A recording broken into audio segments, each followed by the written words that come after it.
Και γεια σας παιδιά, σήμερα θα κάνουμε ένα βίντεο εδώ για να διασκεδάσουμε.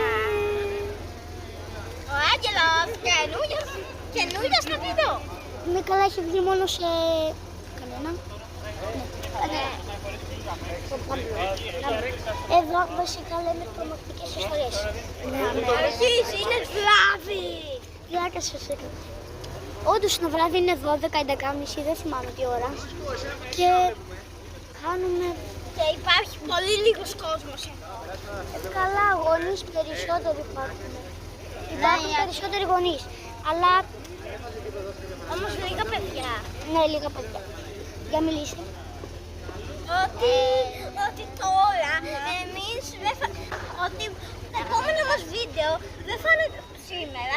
Θα έχουμε κι αύριο και περισσότερα. Ναι, κάθε μία μέρα περίπου κάνουν 10. 10 βίντεο κάθε μέρα θα βγάζουμε. Σε 10 μέρες θα έχουμε φτάσει 100 βίντεο. Τώρα μπορεί να το παράκανα και να έκανα 15-12. Αλλά τα περισσότερα...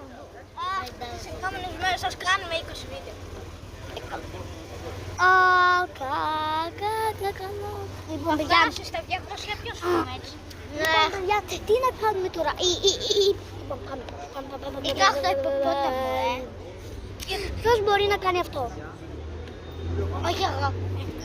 Για δοκίμασε. Δεν μπορώ. Έλα, δοκίμασε. Εσύ. Δεν μπορεί κανείς. Εγώ στην αρχή το έκανα έτσι. Μετά έτσι. Μετά έτσι. Και μετά... Και μετά έτσι.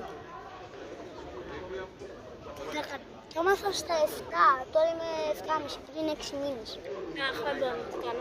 Που είμαι και 9 και θα γίνω 9. Είναι... Α, παιδιά, κλείνουμε. Πλάκα σας έκανα. Κλείνουμε σε λίγα λεπτά. Λίγα δευτερόλεπτα να λες. Παιδιά, περιμένετε λίγο. Άγγελε, μίλα λίγο σε αυτούς. Κάτσε το τηλέφωνο. Μίλασε σε όλο τον κόσμο. Και τώρα... τελειώσει σιγά το βίντεο.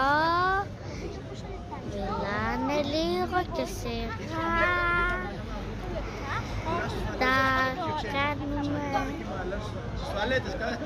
κάνουμε ένα βίντεο αύριο ότι θα έρθουμε όλοι εδώ και είναι βράδυ. Ποιος σημαίνει την Ελλάδα δεν ξέρει. Λοιπόν παιδιά, ήρθαμε να πούμε κάτι. Σε 9 δευτερόλεπτα κλείνουμε, τώρα σε 8, τώρα σε 7, 6, 5, 4, 3, 2, 1.